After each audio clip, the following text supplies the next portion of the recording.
மாண்புமிகு பேரவைத் தலைவர் அவர்களே, எம்மதமும் சம்மதம், எல்லோரும் சமூக நல்லிணக்கத்தோடு சகோதர நல்லிணக்கத்தோடு வாழ்வதும் மனிதநேயத்தை செழிக்கச் செய்வது நம்முடைய கடமை என்ற அடிப்படையிலே தான் 2022ஆம் ஆண்டு இந்த கேள்வியை நான் முன்வைத்தேன்.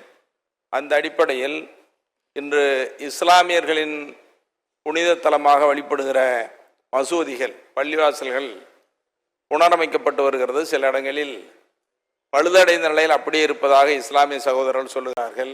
ஆகவே இதுவரையில் எத்தனை பள்ளிவாசல்கள் புனரமைக்கப்பட்டிருக்கிறது, இன்னும் புனரமைக்கப்பட வேண்டியவைகள் உள்ளனவா என்பதை அறிய விரும்புகிற அதே நேரத்தில் எங்கள் தொகுதிக்குட்பட்ட பெண்ணாகரம், பாப்பாரப்பட்டி, ஒகேனக்கல் பகுதியிலே கூட பள்ளிவாசல் பாதியிலே நிலுவையில் இருக்கிற நிலை இருக்கிறது. ஆகவே அவைகளை எல்லாம் புனரமைக்கவும் பாதுகாக்கவும் மேம்படுத்தவும் அரசு முன்வருமா?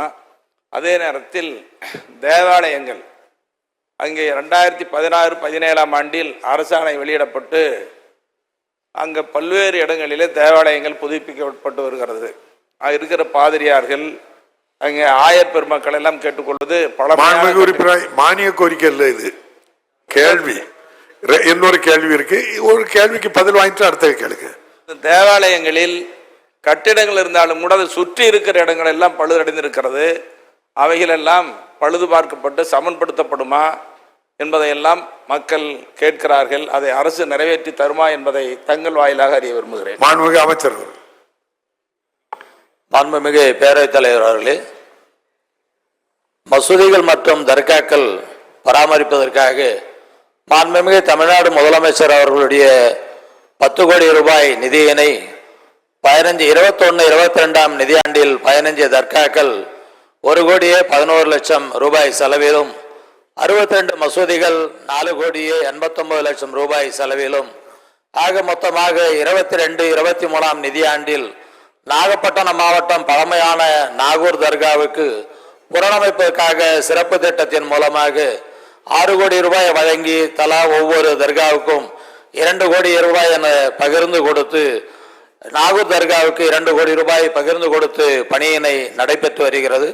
23-24ஆம் நிதியாண்டில் 16 தர்காக்கள் 1,32,08,000 ரூபாய் செலவிலும், 118 மசூதிகள் 8,67,02,000 ரூபாய் செலவிலும், ஆக மொத்தம் 10 கோடி ரூபாய் தொடர்ந்து மாண்புமிகு முதலமைச்சருடைய சார்பாக அந்த தர்காக்கள் மசூதிகள் பராமரிக்கின்ற பணி நடைபெற்று வருகிறது.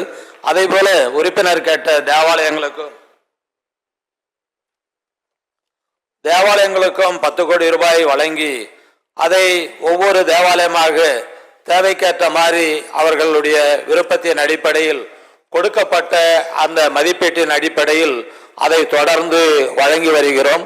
இந்த நிதியாண்டில் கூட சென்னையில் உள்ள புனித பவுல் தேவாலயம், கடலூர் மாவட்டத்தில் உள்ள புனித அந்தோனியார் தேவாலயம் ஆகியோருக்கு தலா 2 கோடி ரூபாய் வீதமாக அந்த 10 கோடி ரூபாயில் வழங்கப்பட்டு உள்ளது.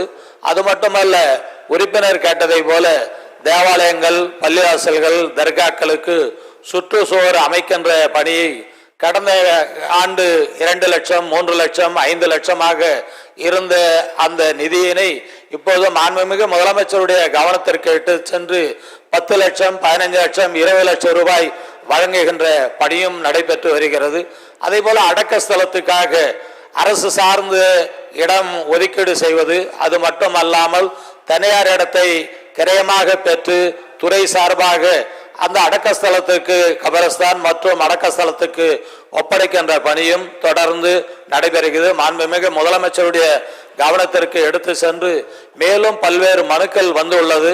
இந்த 10 கோடி ரூபாய் போக மீதி என்ன அளவுக்கு தேவை என்பதை அந்த மதிப்பீட்டை ஒப்பிட்டு முதலமைச்சருடைய அனுமதியோடு அதையும் பெற்று தருவோம் என்று மாண்புமிகு உறுப்பினர் கவனத்திற்கு எடுத்து வருகிறேன்.